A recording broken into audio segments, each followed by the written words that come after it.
All right, jabronis. Clay and Tom coming at you from Hate the Game League Studios. Tom, how are you? I'm doing good, my friend. How are you? Pretty good. Hey, it's kickoff Thursday.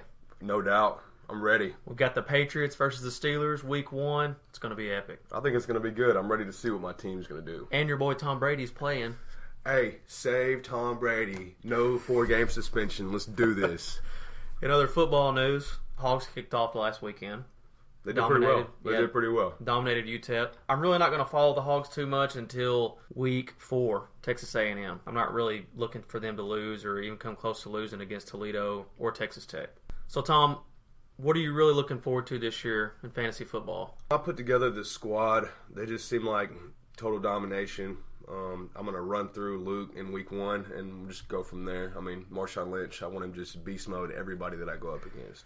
I'm definitely going to be looking forward to seeing who takes over some running back roles. There's several rookies out there, Yeldon, Gordon, that are promising. We don't know how good they're going to be.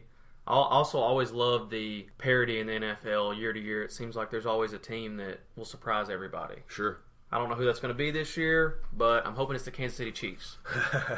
Well, there's always some running backs, some first-string running backs that go down, and we always got to wait and see who their backup's going to be and how they're going to react. So, the biggest news story leading into this season is going to be Deflategate, but it's also become piggybacked with now Spygate. What is Deflategate and what is Spygate? I've never heard of either of those. Apparently, based from ESPN Outside the Lines, the Pats have taped over 40 games worth of signals. Wow. They stole play sheets in locker rooms. This is all alleged. We don't know how much of this is true. Allegedly.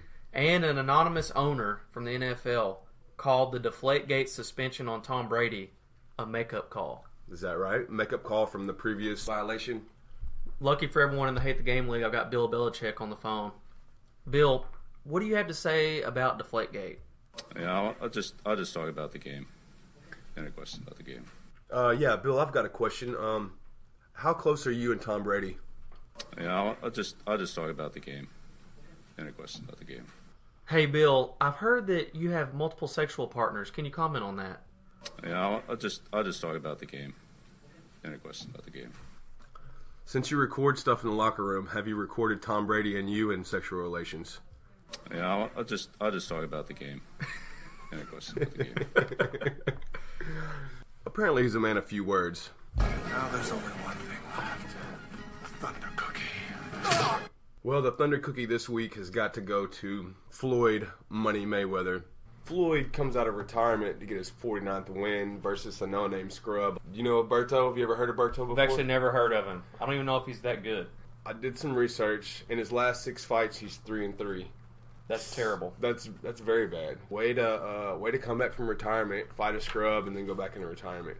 Do you actually think he's going to retire? That's the question. I honestly don't think he's going to retire because he spends way too much money, and he's going to burn through all of his money in like a month. Yeah, I mean, he flies all over the place. You know, I keep the private jet. Smug son of a bitch. Apparently, thousands of tickets remain untouched at Ticketmaster for the Mayweather final fight, so this is going to be a belly up. He's probably not going to make near as much money as the last fight. Point number 2. Apparently, there's something going on between Ronda Rousey and Mayweather. They've been talking a lot of smack at each Really? other. Have you heard any of this? Some, but I haven't really followed it. Ronda's been talking trash, saying she could beat him in a one-on-one fight. Me personally, I think she probably could. I think she definitely could if it was MMA rules. Right.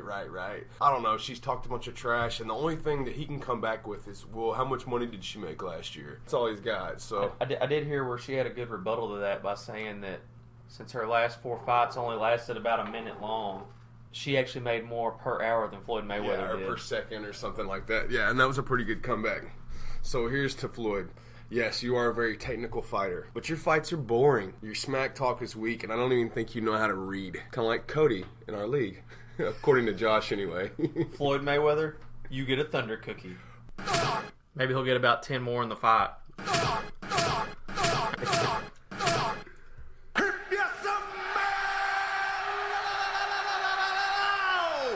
Clay Jones Is cooking. The number of the week, 10. Since 2004, the Super Bowl champion has played in the first Thursday night game, has hosted it specifically. And in those games, there's been 11 so far, The Super Bowl champ is 10-1. Wow. It's pretty interesting. That equivalates to about a 91% winning percentage. So tonight, your boy Tom Brady is going to be looking to continue that trend.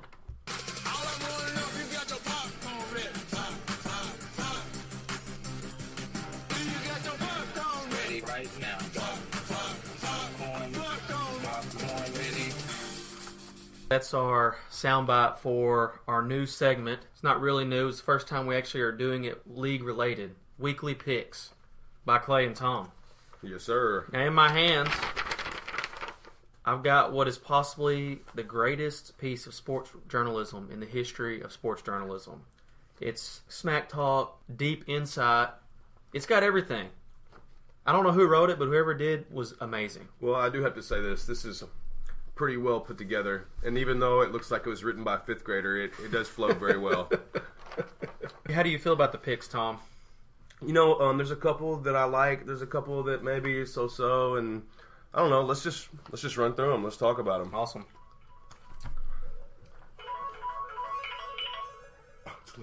Get it. Put it on speaker. I got Luke Sanders on the phone here. What's going on, brother? Ginja Ninja, how you doing, bro? I'm doing good. Hey, you actually called at a perfect time because we are filming the podcast right now.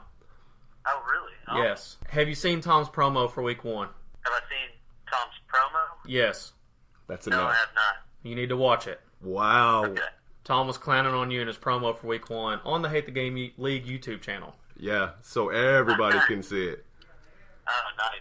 Good deal. Well, what's up, man? I thought you were calling to talk some smack about the promo, but apparently you just calling to talk. So what's on your mind? Oh, I want to see if you guys want to grab a beer after work or something. I'm totally game. Do you Awesome. do you have any? We can, start watching the Pittsburgh game. We got an epic battle between me and you this week. So I figured we'd get together and chill for a little bit and hang out. Yeah, that sounds like a plan. We hadn't really had a chance to chat it up with you, Luke. I was wondering, how do you feel about your draft? Fantasy Pro had my draft at the best in the league. So it just depends on where you look. After getting Devontae Adams and Arian Foster late, and do you remember your comment, Tom, at the draft that Arian Foster was the worst pick of the draft? Yeah, I do remember that, and I stand by that. I stand by that. You stand by it? Okay, all right. Well, that doesn't make sense, but that's okay. Anyways, I feel pretty good. I mean, I think me and Tom are gonna have a real good matchup this week. It's gonna be it's typical that we meet up like this, and the scores gonna be close. So that's always how the Tom Flowers Luke Sanders matchup always goes. It's always close. It's always competitive. It's always vicious. That's all good, man. At the end of the day, we're still brothers, so it's okay. We're still both redheads. So. Well, I'm glad you called in. Pretty much ruined the flow of our podcast, so thank you for that. The rest of the podcast is going to suck now. Yeah, I'm glad to help, guys. I'll holler back at you here in a little bit, and we'll go from there. All right, sounds good. All right, man. See you later, man. Hey, you guys are doing a great job, by the way. Thank you. All this stuff. Really good, man. Okay. All right. We appreciate it, man. Yep. Later. Have a good day. Yeah. He doesn't even know he's being smug. It's time to get back on track. Here are the weekly picks. First matchup, baller status, Juicy Fish Taco. Go. Head to head. Who's going to do it? I read the pick, and I do like what you have to say here, but D-Mac is projected for 7 or 8 points. D-Mac, Darren McFadden, but he's going against the Giants, and they have the worst running defense of the league. So I'm going to give Juicy Fish Tacos, a.k.a. Blaylock, a leg up here just for that reason. Y'all's projections are pretty close, but I think D-Mac might break out. So, boo. All right, next matchup, we got, we just talked about it. Who do you think's going to win your matchup? Well, naturally I got to go with Peanut Butter and Jealous. Like I mentioned before, I picked up Marcus Wheaton. Is like the number 2 wide receiver for the Steelers now. So if Roethlisberger does throw some TDs to Wheaton, I'm getting points while Luke gets points. But I get more points. So obviously, and that's the way to go. You always want to get more points than Luke. Exactly. I mean, if there's going to be 2 gingers in the league, you might as well be the best one. Exactly. Third matchup I got. Now, I classified your matchup and Luke's as the matchup of the week, mainly because they had the highest total projected points. Right. Combined for the league. Right. I'd recommend everyone else to do the same when they do their write-ups. Sure. One matchup of the week, and then this next matchup I'm calling a blowout alert. Cody, a.k.a. Thor's boyfriend, versus the most original name in the league, Team Barksdale. You know, I think Spencer actually changed his name just recently to Thanks Nelson. I don't know what exactly that goes with, but I don't know if that's a Simpsons thing or Probably what. Jordy Nelson. Thanks Nelson. That makes perfect sense. Yeah. How do you feel about this matchup? But I have to agree with you on this one. We're going to go with Team Big Hammer. This next one, we got the high-powered Italian sports car versus the well-built, reliable rice burner. That was a very good analogy in your write-up. I do appreciate a good analogy. Who do you got here and why? Well, let's say this. If Dez does end up playing, because right now he's listed as probable, I'm going to go with ESPN, hate my name. He also has the Texans defense, which is going to be a force to be reckoned with. And he also has Heath Miller at his tight end. Final matchup of the week, Tanosaurus Rex versus Too Much Johnson. I'm definitely going to go TMJ on this one. He's got Jamal Charles. He's got Frank Gore. He also has the two Johnsons, Calvin Johnson and He really does like Johnsons. he does like Johnson, Calvin Johnson and Andre Johnson, excuse me.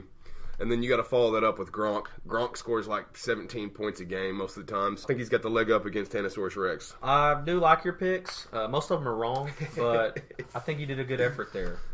So for everyone else that's writing picks, week 2 is going to be Tom. Week 3 is Pele. Week 4 is going to be Patrick Cromer. Correct, yeah. If you're not signed up, sign up. Yeah. I want everyone to write one if they can. If you don't want to, you don't have to, but it keeps it fun, keeps it interesting. Yeah, we get a little different perspective from everybody that way. So, All right, now we're going to go to the fan email of the week. Yet again, I do not have a fan email of the week, but I'm going to wad up some paper anyways. Stupid jabronis. I need someone to send an email. After this week, let's send an email. Smack talk, give me something. all right. So let me jump in here because I just got a text from Luke. He finally watched the promo, and this is what he says: "Ha ha, that podcast promo. I don't know about crushed, but Jimmy Graham's a bust, and so is Wheaton. You should have kept Martavis Bryant. At least you would have had a guy with a name everyone knew, because Lord knows he's not going to score any points." So that's our fan smack talk of the week. That is it. Perfect So, timing. yeah. Luke's coming up big in the podcast here today. Last thing I got here, promo videos. Tom cut a promo. I cut a promo. They're both up on the league page. Cut a promo. Do whatever you got to do. Talk some smack. Have some fun with it. Tom and me are going to try to cut a promo every single week on whoever we're playing. So I hope at least 2 or 3 other people will do the same, because I have a lot of fun doing it, and I think they're really funny. Yeah, somebody needs to break out and do one. Just get creative with it. It doesn't have to be anything elaborate. I mean, mine had some effects in it, but it doesn't have to be like that. It can just be some quick smack talk and just something creative, and it'll add to the fun of the leagues. Well, guys, all I got to say is it's been emotional. Boom, son. You're done.